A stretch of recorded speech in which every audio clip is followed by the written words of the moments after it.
Behind the sinister smile of one of America's most infamous serial killers lies a story of childhood trauma, personal demons, and brutal crimes that shocked the nation. Keith Hunter Jesperson, known to the public as the Happy Face Killer, left a trail of devastation and despair in his wake during the early 1990s. His crimes claimed the lives of at least 8 women, but his boasts hinted at a far darker legacy. Today, we're taking a deep, comprehensive look at his life, his crimes, the psychological pathways that may have led to his violence, and the impact not only on his victims, but also on those who shared his name. This is the story of the Happy Face Killer. Keith Hunter Jesperson was born on April 6, 1955, in Chilliwack, British Columbia, Canada. He was the third of 5 children in a family that appeared ordinary on the surface, but underneath was anything but. His father, Les, was a domineering alcoholic with a penchant for cruel discipline.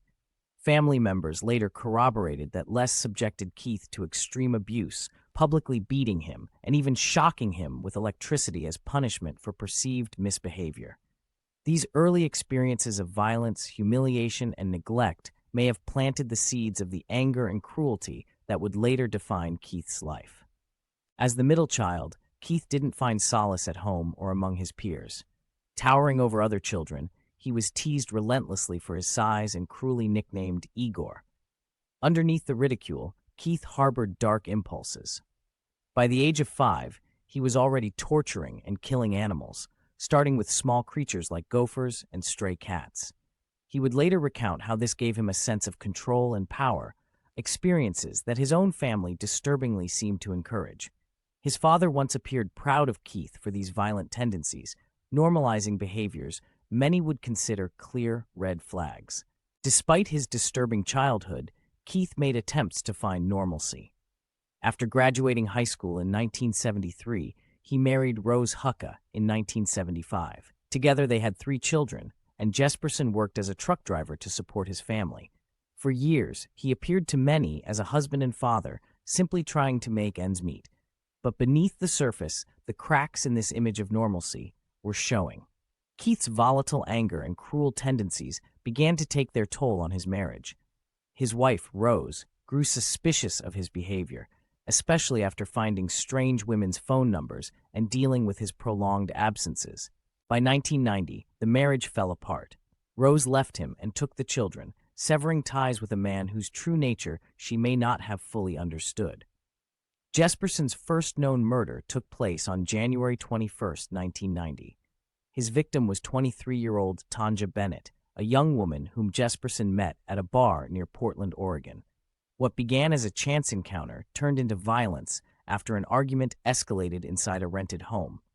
Jesperson strangled Bennett with his bare hands, then dumped her body, hoping to erase any evidence of his heinous act. But instead of remaining in the shadows, Jesperson's need for recognition surfaced. Despite his brutal crimes, he was seething when someone else took the spotlight for Bennett's murder. Laverne Pavlinak, in an attempt to escape her abusive boyfriend John Sosnovsky, falsely confessed to helping him murder Bennett. Their arrest and subsequent convictions infuriated Jesperson, who wanted credit for the crime. He scrawled a written confession on a truck stop bathroom wall and marked it with a smiley face, but it went unnoticed. Frustrated again, he began sending letters to the police and media, signed with his now infamous calling card. Thus, the Happy Face Killer persona was born. Over the next 5 years, Jesperson claimed at least 7 more victims. His targets were often transient women or sex workers, individuals who might not immediately be missed. Among them was 32-year-old Cynthia Lynn Rose, whose body was found in California, and Lori Ann Pentland, a young sex worker who threatened to report him after an altercation. Each time, Jesperson used the same brutal method of killing by strangulation, a chilling echo of his childhood fascination with killing small animals. Keith Jesperson's reign of terror finally ended in March 1995 after the murder of Julie Winningham, his last victim. Unlike others, Winningham was a woman Jesperson had been romantically involved with. When police connected him to her suspicious death, they began closing in. Feeling the pressure, Jesperson attempted suicide twice before ultimately turning himself in. While in custody, Jesperson revealed the shocking extent of his crimes, confessing to 8 murders and providing grisly details to investigators. He claimed to have killed as many as 160 people, though only 8 cases were confirmed. In the wake of his crimes, Jesperson's family struggled to reconcile their memories of a father and husband with the monster they saw in police reports. His daughter, Melissa G. Moore, would later speak out about the haunting moments of her childhood. One incident stood out in particular. She recalled her father hanging stray kittens from a clothesline, laughing as they clawed desperately before he killed them. This was only one of many moments that hinted at the darker side of the man she called Dad. Years later, Melissa wrote Shattered Silence, a memoir that chronicled her experiences. Determined to shed light on the aftermath of growing up as a serial killer's child, she became an advocate for understanding trauma and breaking cycles of abuse.